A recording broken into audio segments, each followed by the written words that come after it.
Most of the tombs, the temples, the pyramids, France, Germany, Poland, America, lifted this stuff out of Africa, put it on ships, and brought it to the Louvre in Paris, the Noise Museum in Berlin, American Museum of Art in Manhattan, Boston Museum of Fine Arts in Boston. This is where African culture is. The material culture is not even in Africa. It's in Europe. Now go back to Africa. Africans were interested in history. Africans were interested in culture. But Africans got robbed, invaded, and the stuff they built, the stuff we built, our ancestors built, was taken and made to fit other civilizations, particularly Arab civilizations. The Islamic invasion of Africa was the first defeat of our civilization. Arabs came in, and it wasn't just a violent invasion. It was a cultural invasion where Africans were saying, no, Islam is the way to go. This Arabian culture is the way to go. I'm going to exchange my culture and become Muslim, become Islamic in that way. I mentioned, I'm going on. But I mention this because you have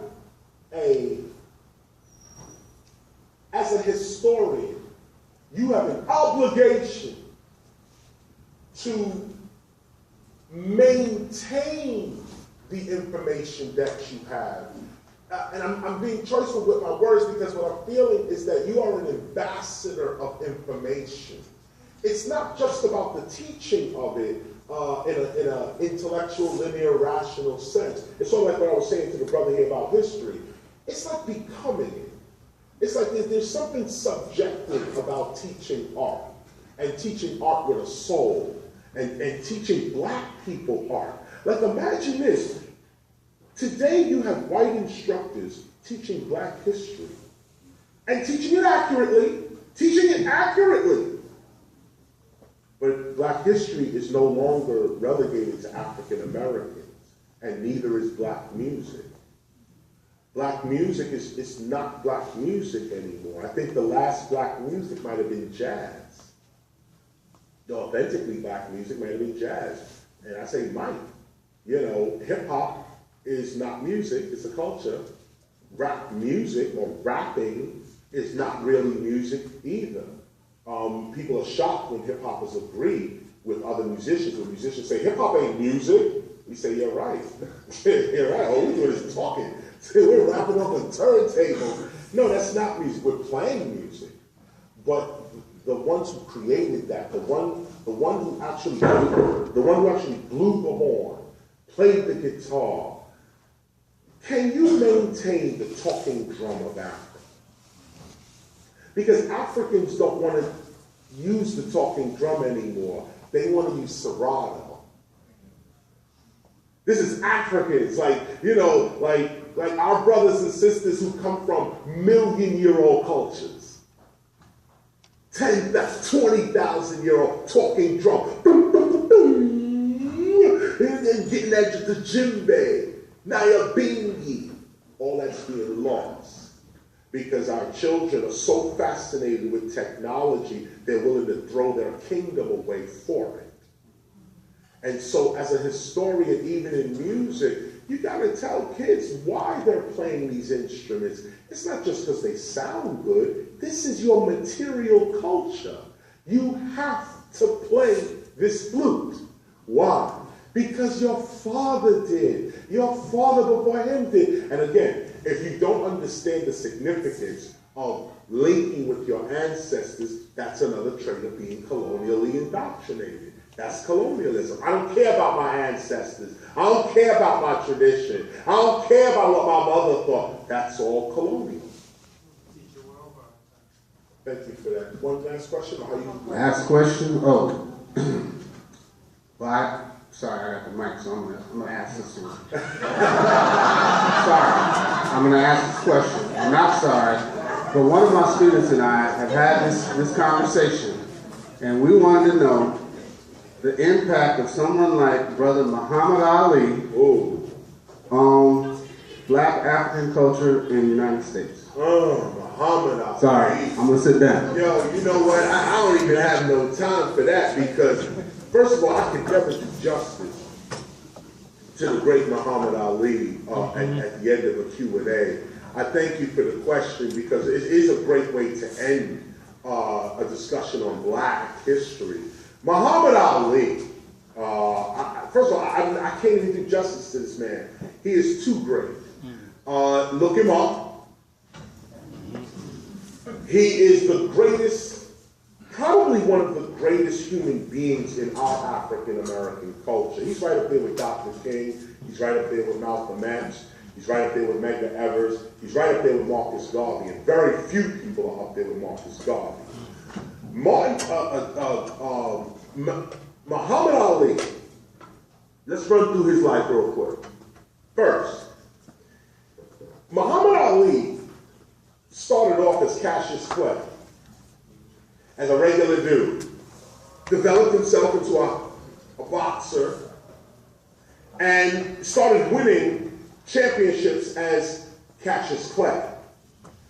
As he was winning championships, some artists, like the brother just brought up about responsibility as an artist. So you getting money, you popular, but what you doing for your people? There was a lot of artists, there was a lot of boxers. They were just going up there and boxing. I'm not getting into politics. I'm not trying to save nobody. I'm not trying to speak out against nothing. I'm just here to box. Well, there were singers like this, athletes like this, boxers, boxing was an athlete like this. And Muhammad Ali was not this dude. In fact, what I'm thinking of is all the dudes that came before him, like, for instance, like Sam Cooke. Straight revolutionary.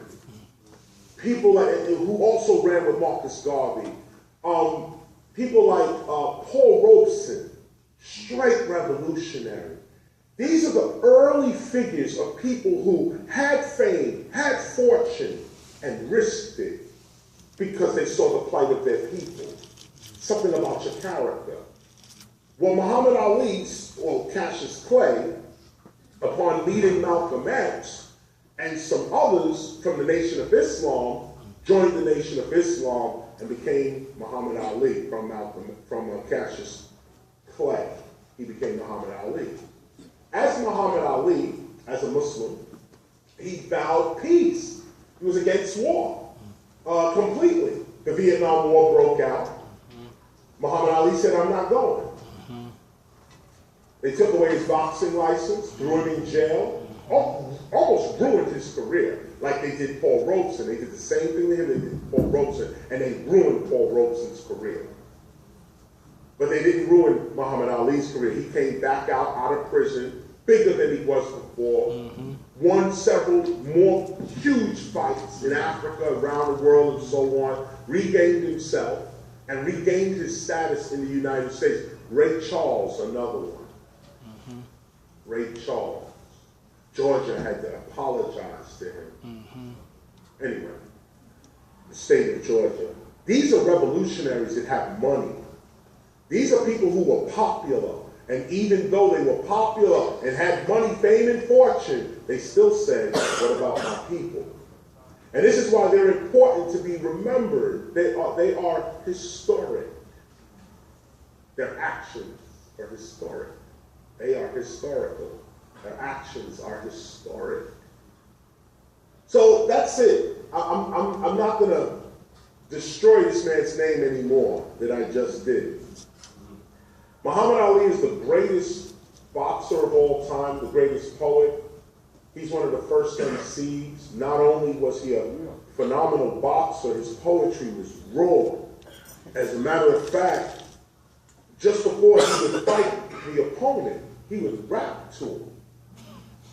He would spit rhymes and tell him how he was going to beat him in the fourth round and how he was ugly and why'd your mother make you and all types of craziness. Muhammad Ali would be saying this to his opponent, really weakening the heart.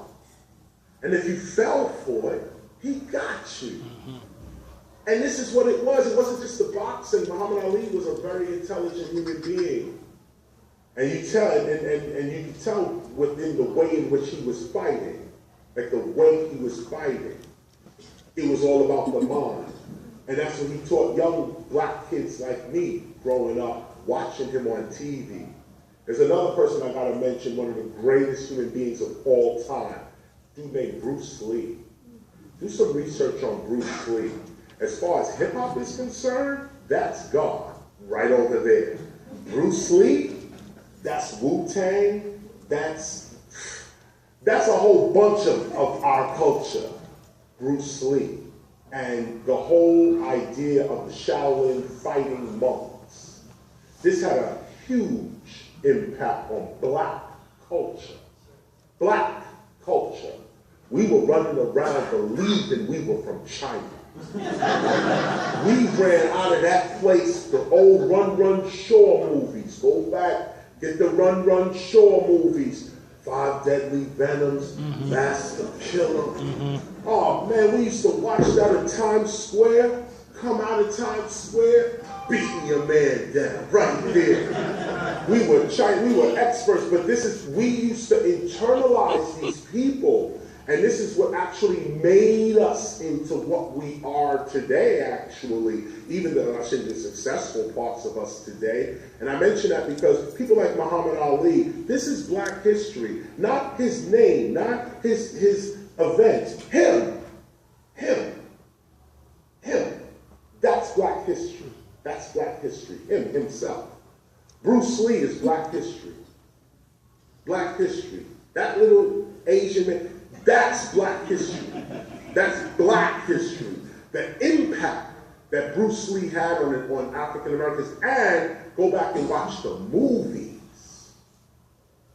Go back and watch the first time we ever saw a black man beating a cop was Jim Kelly in Enter the Dragon, where Bruce Lee was the director and producer of the film. So you know he was telling Jim Kelly, make sure the foot goes into the mouth.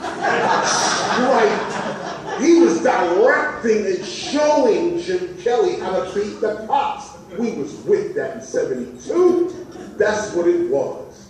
So I'll just leave it at that and say, look for black history in all cultures because it's human history.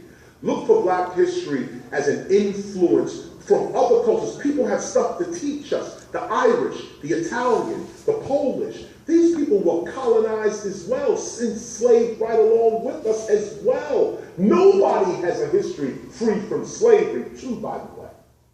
Nobody. Nobody. English, Italian, French, German, Spanish, you name it. Everybody was a slave at some point in their human history. So why is African American history beginning with slavery when everybody in the United States was a slave at some point in the United States or in world history? We gotta wake up, and that's what we did today. Thanks, guys. Give it up. Give it up.